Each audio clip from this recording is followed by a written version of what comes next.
পোলাপাইন, কেমন আছি সবাই? আজকে আমরা পড়তে যাচ্ছি অবস্থান্তর ধাতুর বর্ণ নিয়ে। ওকে, এটা অনেকেই আমরা মুখস্থ রাখতে পারি না, কিন্তু আজকে মাত্র 3 মিনিট সময় দিলে আমার মনে হচ্ছে তুমি অবশ্যই অবস্থান্তর ধাতুর বর্ণগুলো সম্পর্কে আইডিয়া পেয়ে যাবা। ওকে, তো এটার জন্য যেটা আমাদেরকে একটা ছন্দ মনে রাখতে হবে, সেই ছন্দটা আমি বলে দিচ্ছি। যে ছন্দটা আমি একটু এখানে লিখে দিচ্ছি। ছন্দটা কি? যে এটা লিখবো আমরা। হ্যাঁ, সাথীর ভাইকে মাফির কোলে নিয়ে কান্না জুড়ালো। ওকে, কান্না জুড়ালো। আচ্ছা, এবার আমরা একটু এটাকে আবার একটু পড়ি। হ্যাঁ, কি বলছি? সাথীর ভাইকে মাফির কোলে নিয়ে কান্না জোড়ালো। সাথীর ভাইকে মাফির কোলে নিয়ে কান্না জোড়ালো। এটা কেন মনে রাখতে বলছি?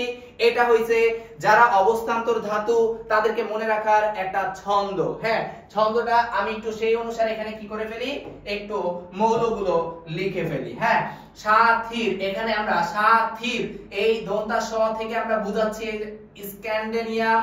এরপরে থয়রসিকার র থেকে আমরা এখানে বুঝাচ্ছি মূলত টাইটানিয়াম। হ্যাঁ, কি? স্ক্যান্ডিনেভিয়াম, টাইটানিয়াম।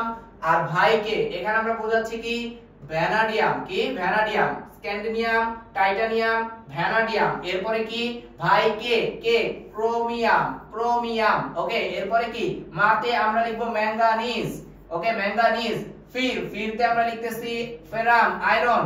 ওকে, কোলেতে আমরা পড়তেছি কোবাল্ট। ওকে, নিয়ে মানে কি? অবশ্যই নিকেল। ওকে, কান্নাতে আমরা কি পড়ছি? অবশ্যই কপার। আর জোড়ালোতে আমরা পড়বো অবশ্যই জিঙ্ক। অর্থাৎ সাথীর ভাইকে মাফির কোলে নিয়ে কান্না জোড়ালো। সাথীর ভাইকে মাফির কোলে নিয়ে কান্না জোড়ালো। That means scandium, titanium, vanadium, chromium, manganese, iron, cobalt, nickel, copper, zinc. এবার এই ধাতুগুলোর অবস্থান্তর হওয়ার জন্য স্ক্যান্ডিনেভিয়াম কিন্তু হইতে পারবে না অবস্থান্তর, কারণ অবস্থান্তর হইতে গেলে স্থিতিশীল আয়ন হওয়া লাগে। তো স্থিতিশীল আয়নে ডি অরবিটাল থাকা লাগে। তো আমাদের এই এসসিটা অবস্থান্তর মৌল প্রকাশ করে না, জিঙ্কও আমাদের অবস্থান্তর মৌল প্রকাশ করে না। তো যারা করে ওদের আয়নগুলো যদি আমি লিখে থাকি, সেই আয়নগুলো আমি এখানে লিখতেছি। হ্যাঁ, ফার্স্টে আমরা দেখতে পাইতেছি যে টাইটানিয়াম, ভ্যানাডিয়াম, ক্রোমিয়াম, ম্যাঙ্গানিজ। সবচেয়ে সহজ করে দিচ্ছি, টাইটানিয়ামের আয়নটা দেখতে কেমন হয়, ভ্যানাডিয়ামের আয়নটা দেখতে কেমন হয়, এই আয়নগুলো নিয়ে এরপর আমরা দেখব এদের বর্ণটা আসলে দেখতে কেমন হয়। সেই বর্ণটা মনে রাখার জন্য আমাদেরকে অবশ্যই আরেকটা ছন্দ মনে রাখতে হবে। সেই ছন্দটাও আমি এখানে কি করে দিচ্ছি, অবশ্যই বলে দিচ্ছি। সেই ছন্দটা কি? সেই ছন্দটা হইছে যে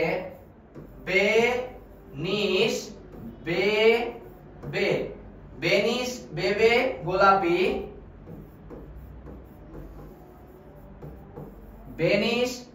গোলাপি, হস গোস নি। আমার সাথে বেনিশ বেবে গোলাপি, হস গোস নি। বেনিশ বেবে গোলাপি, হস গোস নি। এই ছন্দটা দিয়ে মূলত আমরা কি করে ফেলতে পারবো, অবস্থান্তর ধাতুর আয়নগুলোর কালার বা বর্ণ সম্পর্কে আমরা আইডিয়া পেয়ে যাব।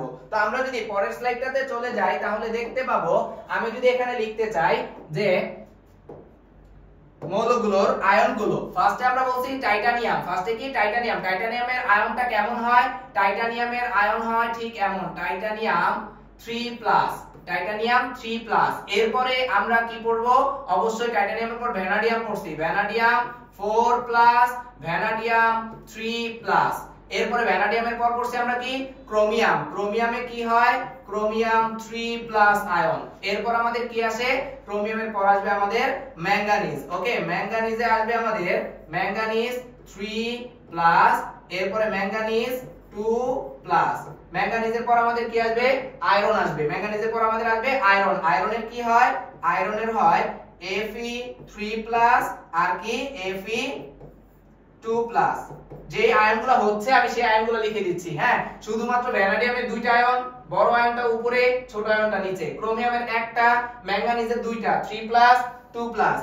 আয়রনের কয়টা? দুইটা, 3+ 2+। এরপর আমাদের কে আছে? এরপর আমাদের আছে নিকেল। আয়রনের পর আছে কোবাল্ট। কোবাল্টে কি 2+, নিকেলে কি? নিকেলে 2+। এরপর আমাদের সর্বশেষে আছে কি? কপারে কি 2+। অর্থাৎ আমরা ছন্দটা কি পড়ছি, আমি আবার একটু ছন্দটা লিখি। এখানে আমরা পড়ছি বেনিশ বেবে গোলাপি, বেনিশ বেবে গোলাপি, হস গোস নি। এটাই আমাদেরকে মনে রাখতে হবে, বেনিশ বেবে গোলাপি হস গোস নি। তাহলে আমরা একটু দেখে ফেলি এটা দিয়ে আসলে আমরা কি বোঝাচ্ছি। এই যে বেনিশ, বে, এটা হইছে বে, এরপরে কি নি, এরপরে কি স। এই যে বেনিশ, এরপরে কি বে, এরপরে কি গোলাপি, বেনিশ বেবে গোলাপি। এরপরেরটা কি? হস, এরপরেরটা গোস, এরপরেরটা নি। এটা দিয়ে আসলে কি বুঝাইতেছি? বেনিশ বেবে গোলাপি হস গোস নি। এটা দিয়ে আমরা আসলে বুঝাচ্ছি যে বে থেকে আমরা বুঝাচ্ছি মূলত বেগুনি, নি থেকে আমরা বুঝাচ্ছি নীল, স থেকে আমরা বুঝাচ্ছি সবুজ, বে থেকে বুঝাচ্ছি বেগুনি, বে থেকে বেগুনি, এটা গোলাপি বলেই দিছে, হলুদ, স থেকে সবুজ, গোলাপি,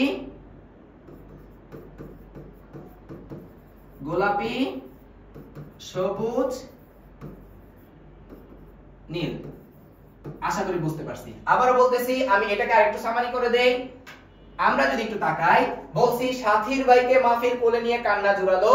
স্ক্যান্ডিনিয়াম, titanium, vanadium, chromium, manganese, iron, cobalt, nickel, copper, zinc. তার ভিতরে আবার স্ক্যান্ডিনিয়াম আর জিঙ্ক বাদ, কারণ ওরা অবস্থান্তর ধাতু হয় না, অবস্থান্তর মৌল হয় না। তো যেগুলা হয় সেগুলার আবার বিভিন্ন কি আছে? আয়ন আছে। যেমন আমরা বলছি কি টাইটানিয়ামের যে আয়নটা, টাইটানিয়ামের আয়নটা 3+ হয়। আর এখানে ভ্যানাডিয়ামের যে আয়ন, ভ্যানাডিয়ামের 3টা হয়, 4+ 2টা হয়, 4+ হয়, আর অবশ্যই 3+ হয়। ক্রোমিয়ামের আবার একটা হয়, 3+। এখানে আবার দেখা যাইতেছে ম্যাঙ্গানিজের হয় আবার কয়টা? 2টা, 3+ আর কি ম্যাঙ্গানিজ হয় 2+। আয়রনের হয় আবার কয়টা? 2টা, আয়রনের হয় 3+ আর আয়রনের হয় কি 2+। আবার এখানে নিকেলের বাকি নিকেল, কপার আর জিঙ্ক এগুলোর হয় 2+, 2+, 2+। তো এটাকে আয়ন আকারে লেখার পর ওদের বর্ণগুলা কেমন হবে সেই বর্ণটার জন্য আমরা বলছি বেনিশ বেবে গোলাপি হস গোস নি। বেনিশ বেবে গোলাপি হস গোস নি। এই যে আমরা এরপরে এটা বলতে আমরা বুঝাইছি বেনিশ বেবে গোলাপি হস গোস নি। দ্যাট মিন্স আমরা প্রথমটা বেগুনি, এরপরটা নীল, এভাবে ক্রমান্বয়ে এই শব্দটা দিয়ে অবস্থান্তর ধাতুগুলো কি রকম বর্ণ প্রদর্শন করে সেটা আমরা জেনে গেলাম। আশা করি সবাই বুঝতে পারছি। ইনশাআল্লাহ আমরা পরবর্তী কোন একটা ক্লাসে আরো গুরুত্বপূর্ণ কোন টপিক নিয়ে আসতেছি তোমাদের সামনে। ততদিন পর্যন্ত সবাই সুস্থ থাকি, ভালো থাকি। আল্লাহ হাফেজ।